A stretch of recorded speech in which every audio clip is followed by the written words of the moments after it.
Assalamualaikum warahmatullahi wabarakatuh. Selamat pagi kawan-kawan. Kembali lagi di Beranda Sehat bareng saya Zaini Tafrihan dan Dr. Oci. Nah, di pagi hari ini kita sudah ditemani dengan Dr. Mahesa atau yang biasa kita sapa dengan Dr. Echa.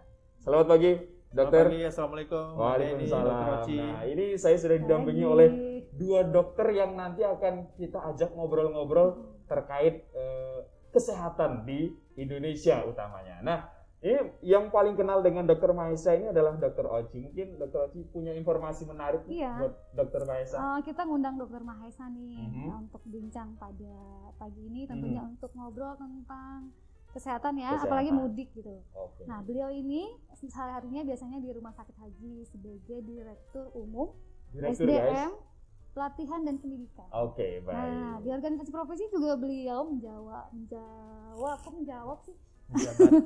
menjabat sebagai Ketua Tim Mitigasi PDID tadi. Tim mitigasi ini kan yang terkait COVID ya. Jadi kami dari dokter-dokter di PDID membentuk tim mitigasi untuk mengurangi resiko kesakitan dan kematian para dokter. Oke, jadi Dr. Mahesa ini teman-teman kalau tadi disampaikan sama Dr. Oci, Bapak Direktur. Tapi kalau boleh kegiatan dari Dr. Mahesa selama ini, apalagi sebagai tim Satgas juga ya, gitu ya, menangani COVID-19. Nah, kegiatan sampai hari ini paling sibuknya ngapain, Dok? Ya, Mas Zaini, jadi tadi sudah disampaikan Dr. Oci, saya memang banyak waktunya tersita di rumah sakit. Walaupun saya juga sebagai dosen di FK UIN Syarif Hidayatullah Jakarta. Siap. Tapi sejak awal pandemi, saya ditunjuk sebagai Ketua Satgas COVID di Rumah Sakit Haji Jakarta. Baik. Dan juga saya masuk dalam tim Satgas Kementerian Agama Republik Indonesia. Jadi memang dari awal pandemi kita berjibaku bagaimana masalah pandemi ini jangan sampai menimbulkan hal yang buruk ya. Baik bagi pelayanan kesehatan, terutama bagi masyarakat kita.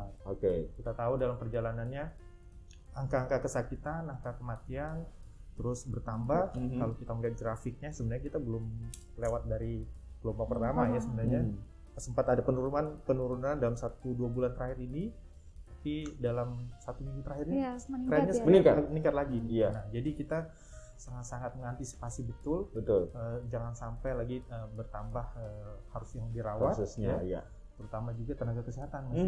Kita karena tenaga kesehatan ini sebagai benteng terakhir ya, benteng terakhir dalam situasi pandemi, dan sampai dengan hari ini pun Presiden belum mencabut situasi darurat COVID. Jadi kita masih berada dalam situasi darurat pandemi COVID-19. Itu yang belum mungkin tidak disadari banyak orang. Betul, dan ini mungkin teman-teman yang hari ini menjadi isu juga gitu, Dr. Oci, bahwa sudah di bulan Ramadan menjelang akhir nih, kita di hari ke-17 gitu kan. Ini momen-momen yang biasanya warga negara Indonesia pada umumnya itu sudah punya ritual mudik lebaran. Nah, kalau teman-teman mendengar atau membaca di laman portal berita begitu ya, nanti Dr. Mahesa boleh merespon. Dalam seminggu terakhir kita sudah banyak informasi yang masuk bahwa gelombang COVID-19 terutama di India, saya baca tadi pagi itu sampai 300.000 dalam seminggu terakhir kasus positif. Nah, ini gimana nih dengan kebiasaan masyarakat Indonesia yang apalagi dari pemerintah melarang nih mudik lebaran. Nah, tapi memang tidak bisa memungkiri banyak saudara-saudara kita yang sudah rindu karena tahun kemarin nggak bisa pulang gitu. Termasuk saya juga gitu. Tahun ini nih, mesti tahun pulang. ini gimana nih? Apakah nih mudik tahun ini, larangan mudik tahun ini itu juga menjadi antisipasi dari pemerintah begitu, Dokter? Ya, kalau kita melihat trennya itu tidak hanya mudik, Mas Zaini. Dalam setiap libur-libur panjang itu kita mendapatkan tren kasus terkonfirmasi dan yang dirawat itu memang selalu meningkat. Dan kalau melihat, kalau nggak usah jauh-jauh, kita hari-hari ngelihat di jalan aja. Udah macet ya? Udah macet di mana-mana. Udah biasa. Kafe-kafe yang tadinya mungkin jaraknya masih jarang-jarang, tapi sekarang udah mulai rapet, apalagi pas buka Iya. puasa. Buka puasa. Ada apa Buka hari puasa Dari sekarang. rumah pakai masker, jaga jarak, pakai hand sanitizer. sampai Pas buka maghrib langsung makan barengan. Barengan buka masker Buka bareng-bareng masker. dalam satu area di restoran dan Betul. lain-lain. Ini yang kita khawatirkan sebenarnya. Kalau tadi Mas Yani sampaikan, di India memang lagi luar biasa Lagi tinggi. terjadi tsunami ya. Kalau Mhm. kita katakan tsunami Tsunami. COVID di sana karena tiba-tiba lonjakannya tinggi sekali, dan kita khawatirkan di Indonesia dengan jumlah penduduk yang padat seperti ini, ya kita khawatirkan jangan sampai terjadi seperti di Oke. India gitu kan. soalnya nggak Iya. beda jauh kan kulturnya Nggak beda ya. jauh gitu. Ini acara keagamaan gitu Acara kemarin. keagamaan, Betul. kumpul-kumpul Betul. bareng. Di sana juga ada tradisi mudik Betul. juga gitu loh. Dan ini mungkin jadi perhatian pemerintah juga nih, Iya. Dr. Aci sama Dr. Mahesa. Nah, kira-kira sekarang ini persiapan dari pemerintah selain melarang masyarakat kita untuk tunda dulu deh mudiknya, itu apa ya? Gitu. Pemerintahnya Pemerintahnya nih. sendiri sih. Tentunya sih pemerintah selain mengeluarkan larangan itu ya, Mhm.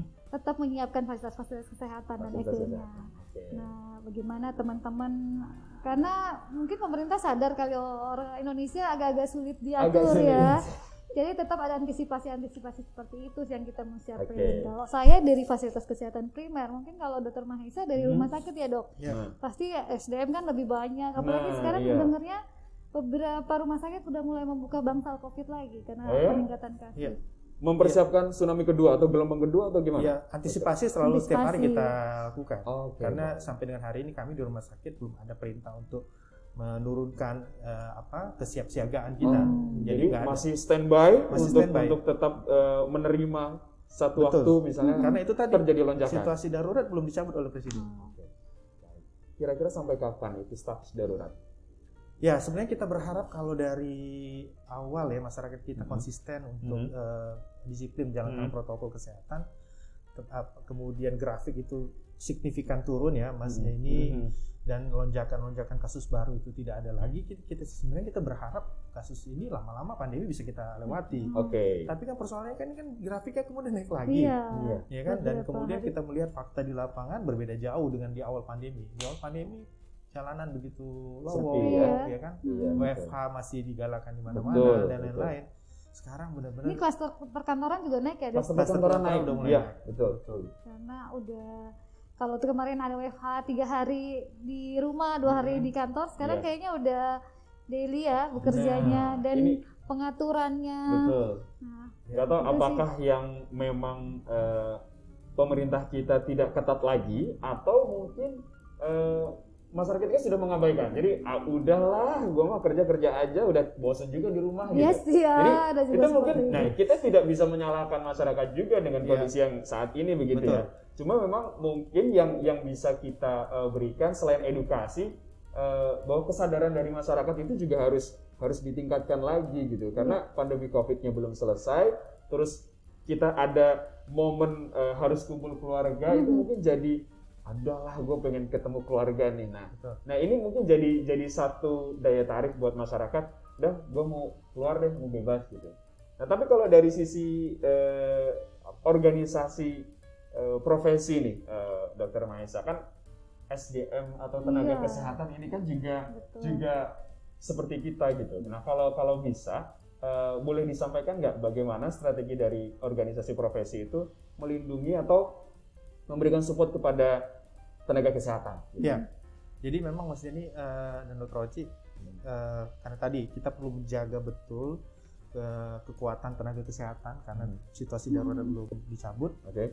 Dan yang terpenting sebenarnya tenaga kesehatan juga harus memberikan contoh yang baik bagi masyarakat. Oke. Jangan sampai belum mengedukasi masyarakat nih, Oke. jangan harus disiplin protokol, jangan mudik dan lain-lain. Betul. Tenaga kesehatannya ada yang mudik juga kan gitu kan. Jadi kita perlu Rindu juga. rindu juga. Jadi tapi menurut saya dalam situasi hari ini di mana teknologi kesehatan berkembang sangat pesat, kerinduan itu kan bisa diobati dengan teknologi ya. Ya, walaupun memang berbeda sih bertemu langsung dengan melalui smartphone dan lain, tapi ya kita harus memikirkan kesehatan orang tua kita, saudara-saudara kita di kampung kan. Betul. Kita Jadi kangennya berat banget, tapi kemudian kita datang membawa virus Betul. atau sampai ada yang jatuh korban kan hal yang begitu buruk betul, kan. betul. Meskipun orang-orang bijak pernah mengatakan tuh Jadi puncak dari kerinduan itu adalah pertemuan. Iya. Jadi, kalau belum ketemu itu belum Kayaknya sah gimana? gitu. Walaupun Iya kan? kelihatan Tapi ya. benar apa yang dikatakan Dokter Mahesa. Kalau misalnya kerinduan dari teman-teman nih yang tidak bisa mudik ke kampung halaman, nggak apa-apa, tenang aja. Sebenarnya kita sambung silaturahmi itu bisa dengan berbagai cara kan gitu.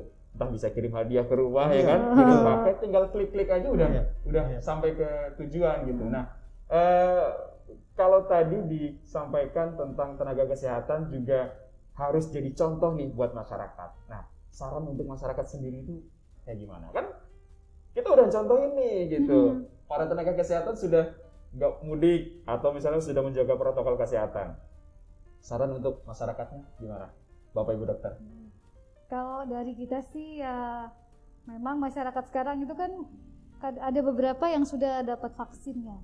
Jadi kadang-kadang mereka terlalu GR baru dengan vaksin itu mereka udah sehat nih gitu. Padahal vaksin itu sebenarnya itu adalah mengurangi resiko. Mengurangi resiko. Bukan tidak bisa kena COVID ya, mengurangi resiko terpapar COVID. Kalaupun terpapar efeknya tidak parah seperti ketika kita tidak vaksin.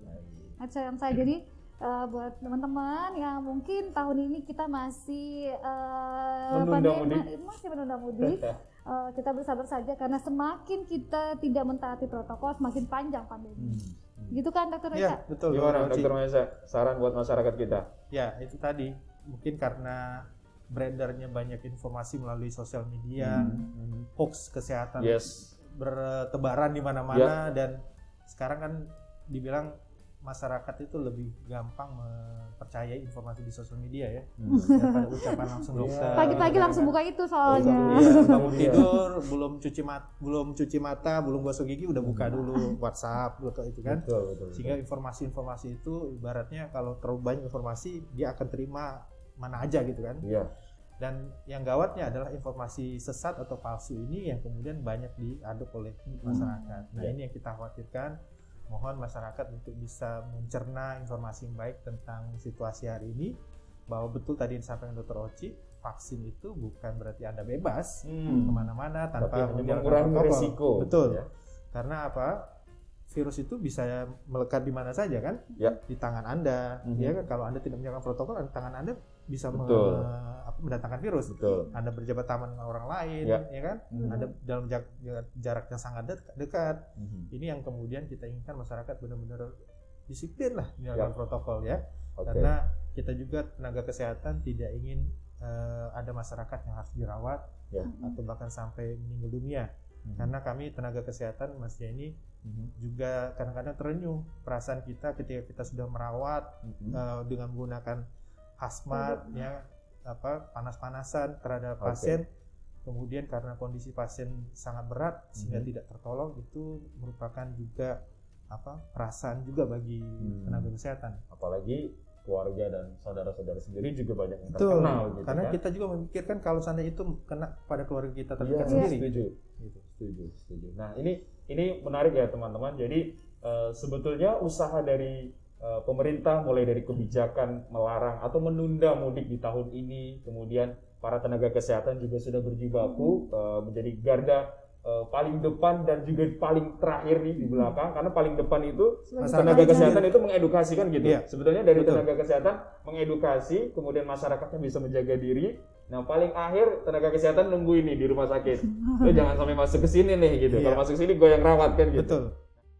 Baik teman-teman, tadi sudah dibahas oleh Dr. Mahesa dan Dr. Oci tentang kesiapsiagaan SDM dan tenaga kesehatan di Indonesia dalam menghadapi COVID-19 dan mengantisipasinya nih, jangan sampai COVID-19 ini menyebar luas di seluruh Indonesia. Makanya pemerintah menganjurkan untuk tidak pulang ke kampung halaman.